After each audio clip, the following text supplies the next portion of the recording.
I'm not sure if you've seen this particular image or meme doing the rounds at all the last few weeks. I saw this particular image about 2 weeks into the lockdown, and the moment I saw it, I burst out laughing because I already knew it was true for my workplace.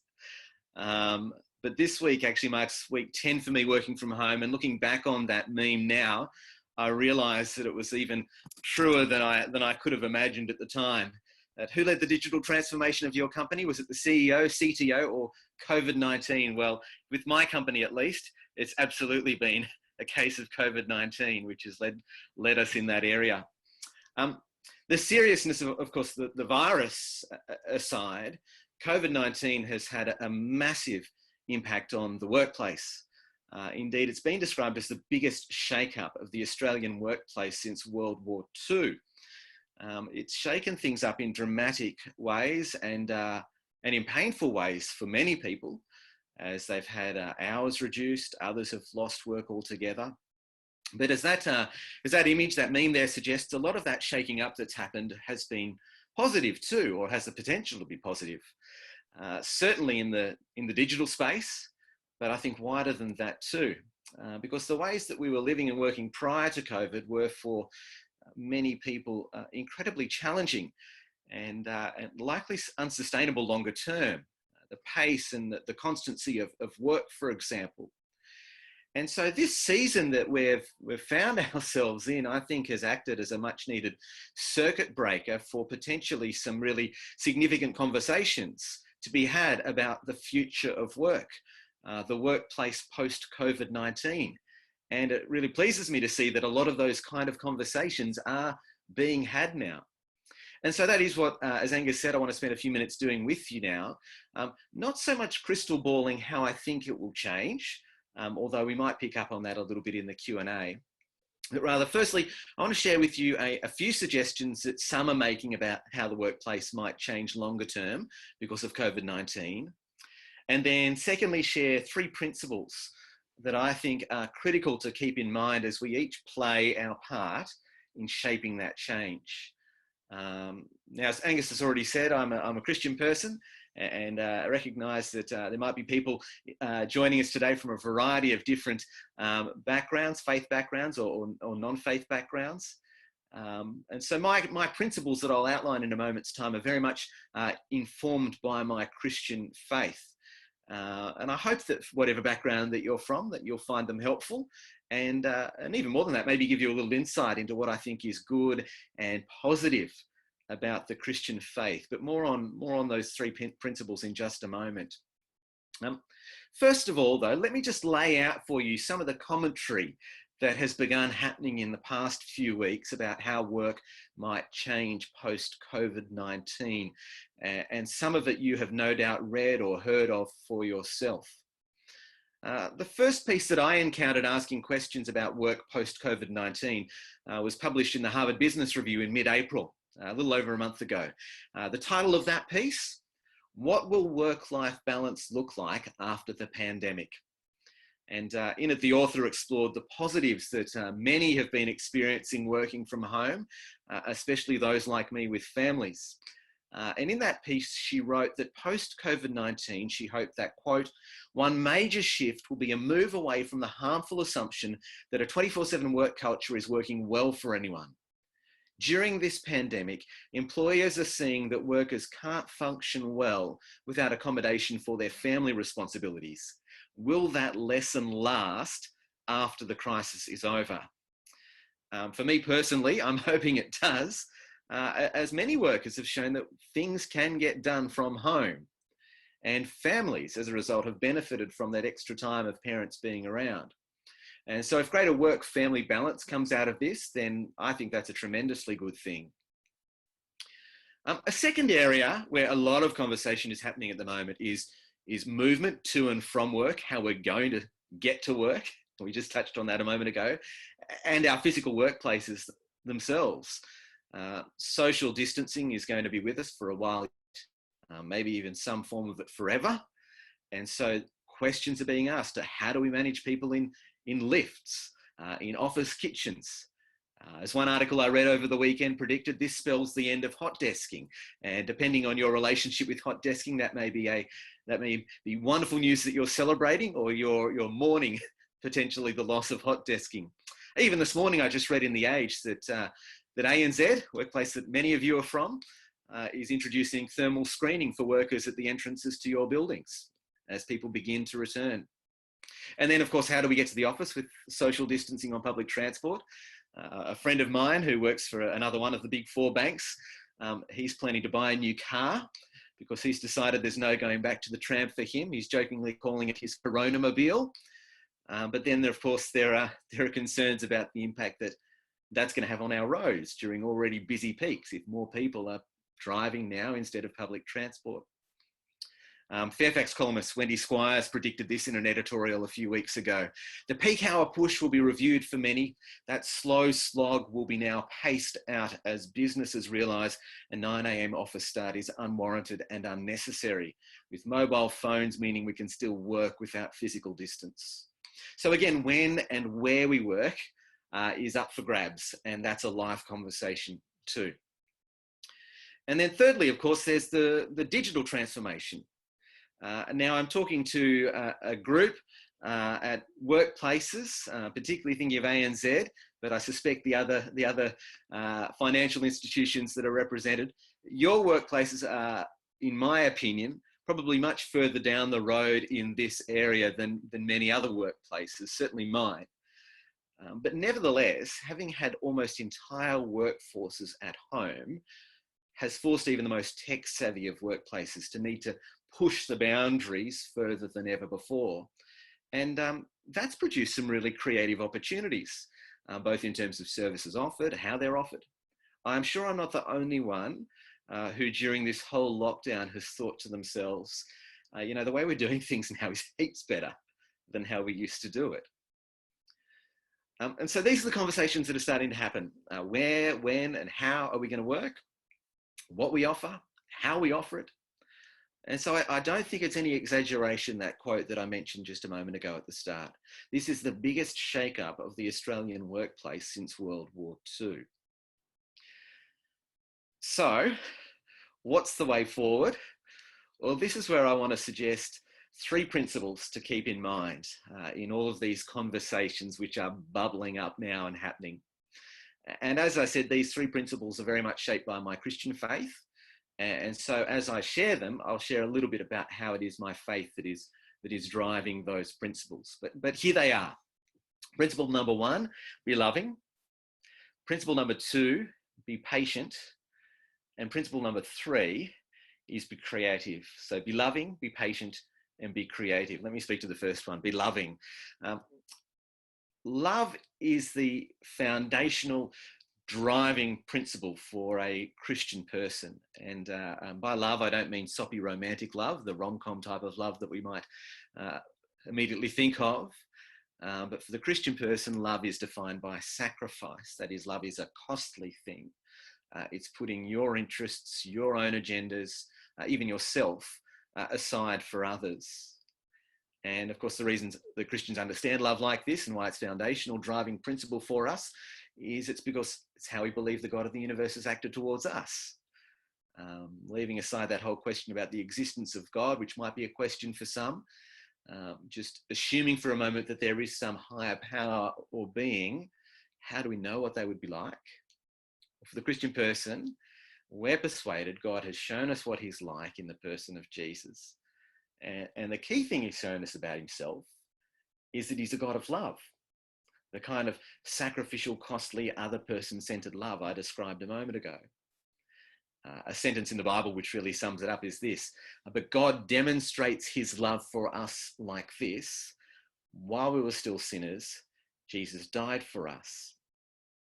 And Christians have recently celebrated Easter, albeit under lockdown, but for us, that's the central event of our faith, isn't it? And the central expression of God's costly love for us, Jesus dying for us. Now, what has all that got to do with the workplace post-COVID-19? Well, simply that for me as a Christian, God's love towards me in Jesus is a model as to how I should love others. And so as we return from lockdown and weigh up what we should keep and what we should discard. I want love to be my guiding principle.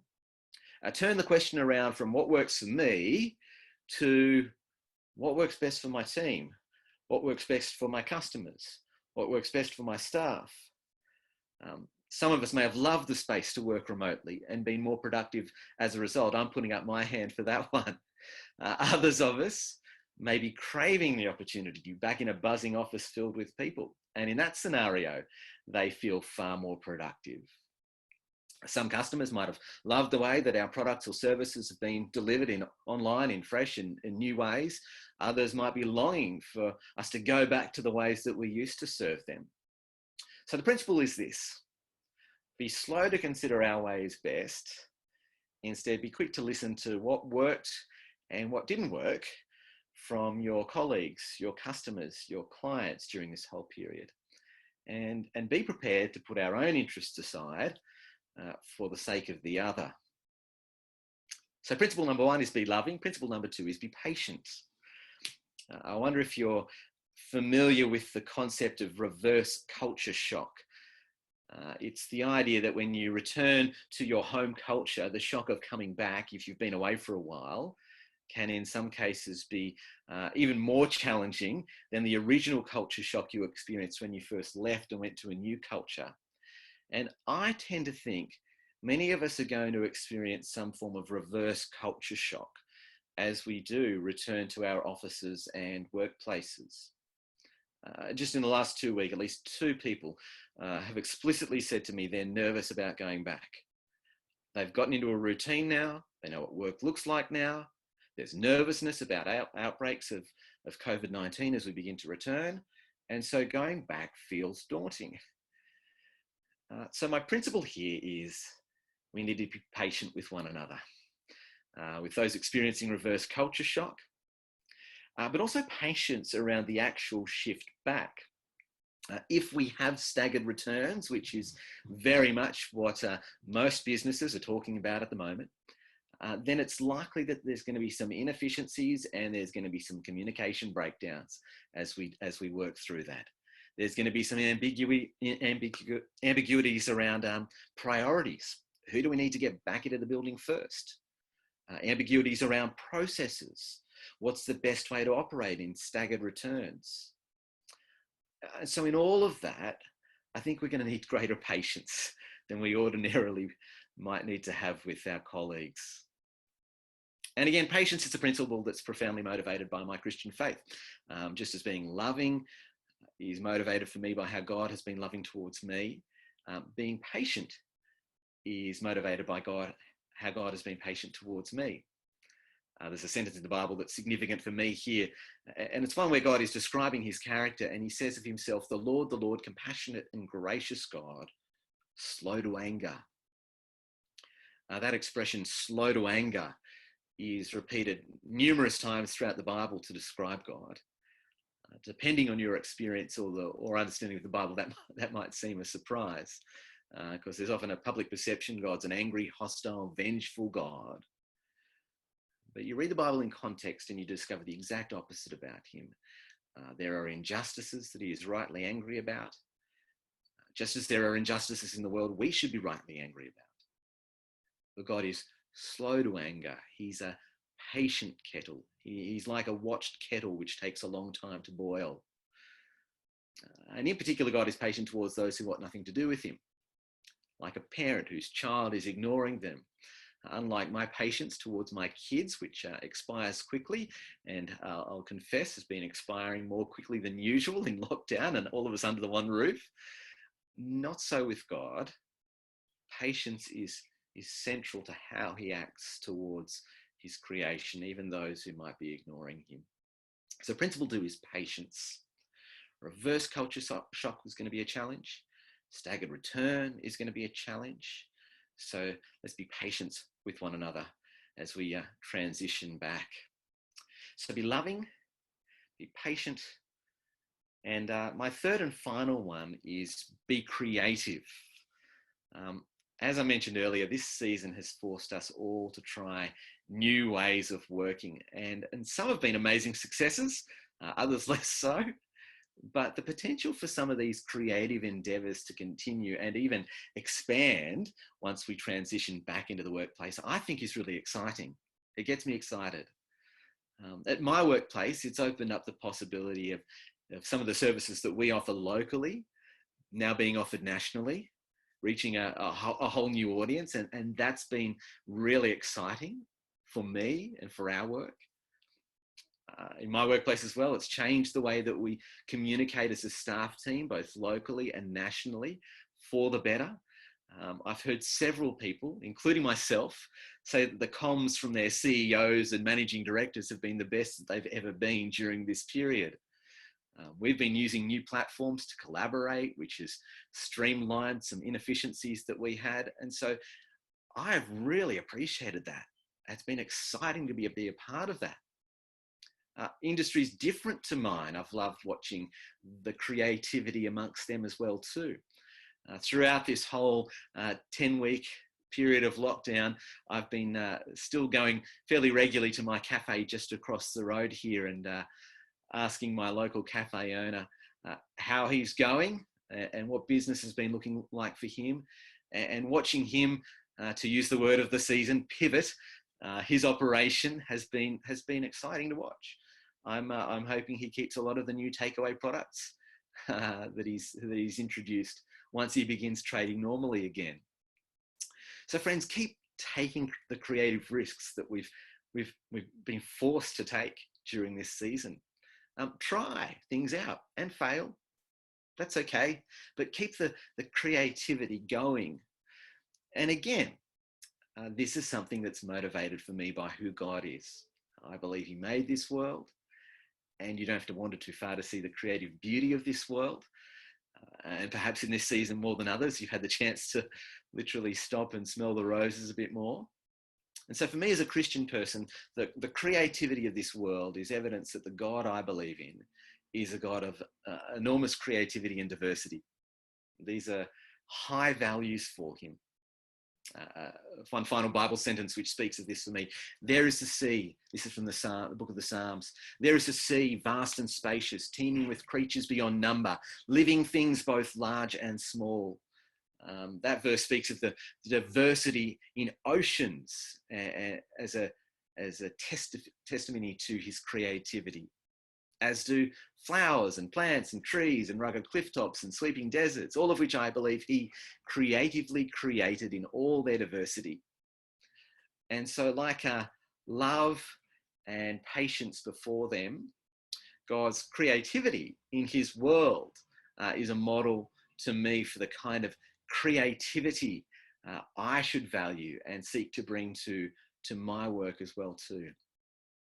So friends, there's a little taste of some of the conversations that are happening about the workplace post-COVID-19, and three principles, very much informed by my Christian faith, that I think will set us up well to navigate that return to the workplace as we seek to be loving, be patient, and be creative